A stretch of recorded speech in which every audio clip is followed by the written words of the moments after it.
G'day, ZiggyD here. The Path of Exile 1 month league is starting very, very soon. I think there's about less than 11 hours until I have to wake up. It's starting at 4 AM for me. So, that's going to be awesome. But the 1 month league looks very cool, guys. Basically, this is to tide us over while ZiggyD finish up development of Act 4. There's going to be the 1 month league, which starts, in less than 12 hours. And then there's going to be about a 2-week break, I think. That's sort of heard musings about, a 2-week break, and then it's going to move into the Act 4. So 2 weeks is about enough time for us to sort of recover from going pretty hard in the 1 month league. So that's what I'm going to be doing. Now the 1 month league is pretty interesting this time, guys. It is it's a 1 month race like we've had before, and it's the same sort of idea of combining the previous 2 challenge leagues together. So we have Bloodlines and Torment. That means we have the loot ghost / goblin things flying around possessing things, and then we have the Bloodlines modifiers. I'm sure there's going to be some interesting and deadly combinations when we get things like tormented spirits flying into certain Bloodlines packs that causes everybody to explode and die. So that's going to be fun. I'm going to be playing Hardcore League, at least to begin with, because there's a good chance I might end up playing both, potentially, because there's actually 2 sets of rewards you can get for competing in this race. And as you can see from these awesome screenshots just here, and this is what we have. We have the Elite Armor Skin Special Editions that are available only from this race. I think they have said that it is going to be an exclusive to this challenge. We have the Sanguine Elite Armor Skin for Hardcore, and then we have a Cerulean, I think that's how you pronounce Cerulean, for Standard. Both of these look badass. I can't decide which one looks more awesome. I think I like the blue one a little bit more, but the red one is pretty sick. I think I want to play Hardcore anyway, so I'm going to go for Sanguine at least first, and we'll see if we can get the Cerulean set as well at the end.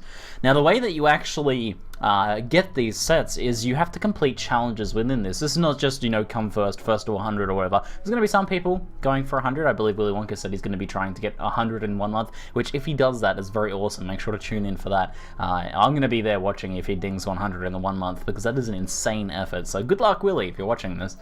Secondly, the way of actually getting these sets is done through challenges rather than, placing in the race or getting a very high level. Now, getting a level is one of the challenges, but we have 1, 2, 3, 4 challenges, and each of these challenge completion points essentially gives you a different piece of the armor. So you can actually earn the boots just by completing 1 challenge. So if you just want some sick red or blue boots, you can actually jump in and earn that pretty easily. It's a good chance to get yourself a bit of a fancy looking microtransaction without paying anything, so just basically by playing the game. 2 challenges gives you the actual body armor, so 2 challenges is very feasible, and that's boots and armor, and that's a pretty good set of gear right there. You can combine that with cool looking unique helmet, or skin transfer another helmet, or just wear no helmet. You can get a pretty cool look going with just those things alone. But if you win 3, you get the gloves, and if you win 4, you get the helmet as well. So building the set is by completing all 4 challenges. So let's have a look at the actual challenges. First challenge is to reach level 80. Now, again, these are separate for each challenge league, for each 1 month race, Hardcore and Standard, and you can actually do both of them as well. So each of these is separate here. So reach 80 in the 1 month race. So if you do this 80 in Hardcore, you have completed 1 challenge and you can get yourself the boots. And same for Standard. So you need to get 80 in each if you want to try and get each. So that's going to be a fair effort, but it's definitely something that is attainable. The next one is kill one of these unique bosses. We have things like Olmec, we have Piety the Empyrean, we have Baxeth, we have Atsuri. So there's a good selection of pretty hard late game unique bosses. So this one I think is going to be challenging for a lot of players. So that'll be one of the more challenging ones, I think. The next one is complete 40 encounters. Now there's actually 46 potential encounters here, and the 6 that essentially that you can not include are the very rare ones. So you can, if you just play in the process of getting 80, you're probably going to get this challenge as well, because these are all like encounter different Bloodlines mobs, encounter and kill different tormented spirits. So there's 46 here, and the 6 ones that are kept out are the really rare ones. So it'll be pretty easy to get that, and if you happen to run into one of the rare ones, then you're gonna have an easier time of it anyway. So that one won't be too hard, I don't think. If you're getting 80 anyway, you're going to be getting that. So that means you pretty much, if you just go for 80 and you manage to get 80, you're probably going to get like the boots and the body armor anyway. Then we have 18 missions, so there will be an incentive to do the Masters in the 1 month race, so that will be pretty interesting. So we'll be doing each of the Masters in the hopes of getting each of their different mission variations. Same deal again, 18 of 21, so some of the rarer ones, or if you get a little bit unlucky and keep getting duplicates, then there's some leniency there. So there's the 4 challenges. These seem like pretty decent challenges, pretty attainable in the 1 month. I think the unique bosses one is going to be the hardest of all of them, but definitely all very feasible and attainable. I think it's going to be a lot of fun seeing this crossover and going for these challenges, and I think the rewards are pretty cool. You know, they're just a reskin of the Elite armor, but I think they look pretty sick, so worth going for.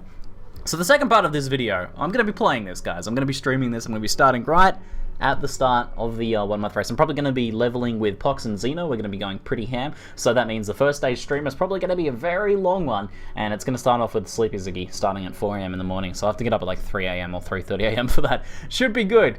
The second part though is I wanted to sort of give you guys a little bit of a lowdown of what my build's going to be, and I'll link this down in the description for you guys as well. But I'm going to be playing a Poison Arrow Trapper. Now for a while I'd been thinking that I'd do a Trapper for this. I was originally planning on doing an Elemental Equilibrium Trapper, because that's something I've kind of always wanted to play as well.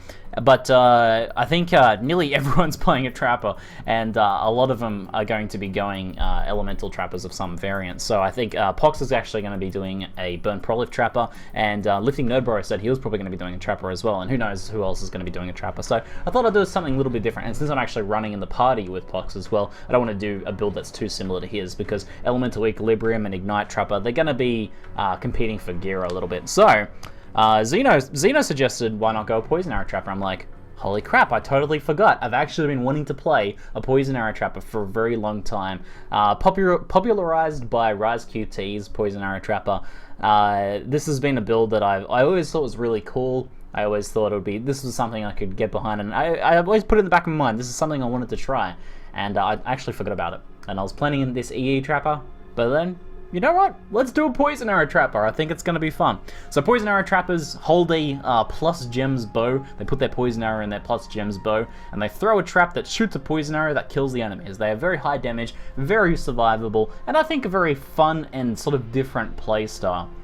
So I've got a rough plan of, you know, just some of the basics, like what items I need. I'm gonna want like either a +2 or a +3 bow. I'm gonna want to try and get a Carcass Jack. I'm gonna want to try and get an Empower. But these items are a little bit trickier to obtain. Not too difficult, but a little bit trickier to obtain.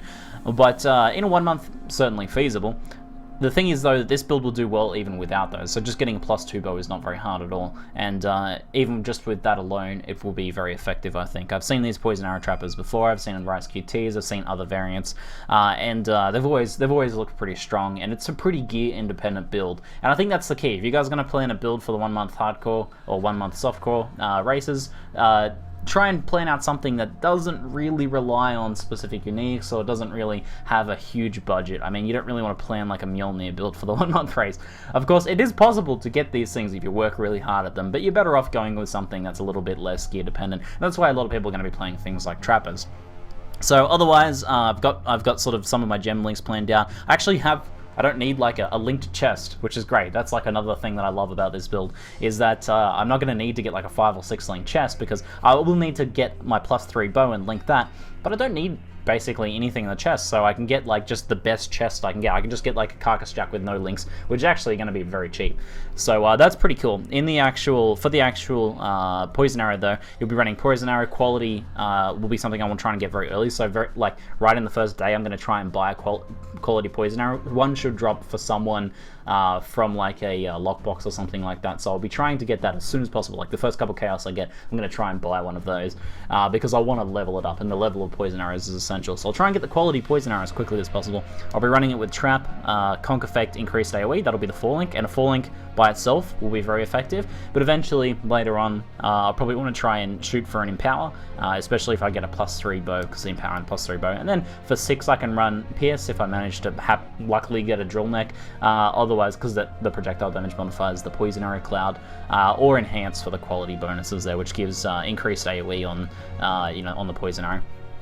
There's some other ideas I can potentially do, like Desecrate, Detonate, Dead. I think Rise QT did that on his original build, though I don't know if it's necessary, really, but that's something potentially extra I can chuck on there. And I'll probably use Fire Trap as well for leveling. I think I imagine that I'll be switching to Poison Arrow somewhere around level 30, 40. And up to that point, either leveling with Spectral Throw or maybe like Fire Trap, Lightning Tendrils, or something like that. I'm going to be playing as a Witch, so something like Fire Trap, Lightning Tendrils wouldn't be that hard to level with. So that should work out pretty well. Here's the actual build just here. Here's the passive skill tree, and again, I'll link all this down in the description below for you guys if you're curious and want to check it out.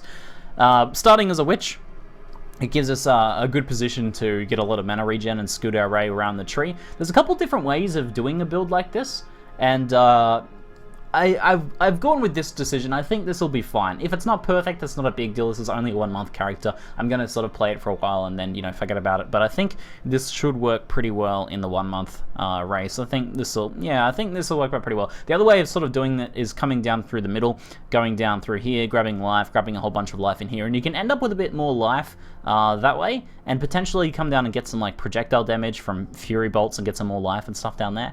And that can work. I think that can work. But I wanted to go this setup because what I'm actually going to have is I'm going to have an Acrobatics Ondar's Guile character. Oops, I forgot to pick up Ondar's Guile. There we go. I'm going to be playing an Acrobatics Ondar's Guile character, which with 140-ish life that I'll have, this should be very, very defensive and survivable against a lot of the really nasty, scary things. The thing about playing a Trapper is you can play very safely, like mechanically it's a very safe build, and then Acro and Ondar's Guile mean that any of the things from range have, a very low chance of hitting you. I'm going to be using Evasion ES gear, and I don't have a lot of Evasion scaling, but I will be running Grace.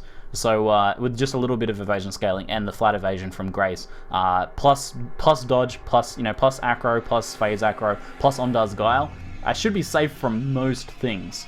So, as long as I run run some of those good flasks, run some of those elemental flasks, and avoid some of the nasty bloodline stuff, I should be okay. Hopefully. We'll see how it goes.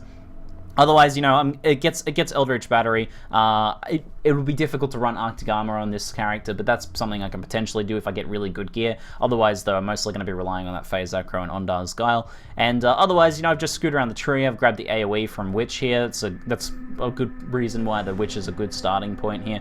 Got a bunch of life. I've got most of the essential trap nodes, or the really good ones, so things like Saboteur is really good damage. I've gotten Clever Construction, so we don't have to deal with the drama of our traps getting killed. We can get the Corruption node on the way through here, which is a nice increase in damage, and the Master Sapper cluster down here is excellent as well, which is right by Ondar's Guile, so that works out perfectly.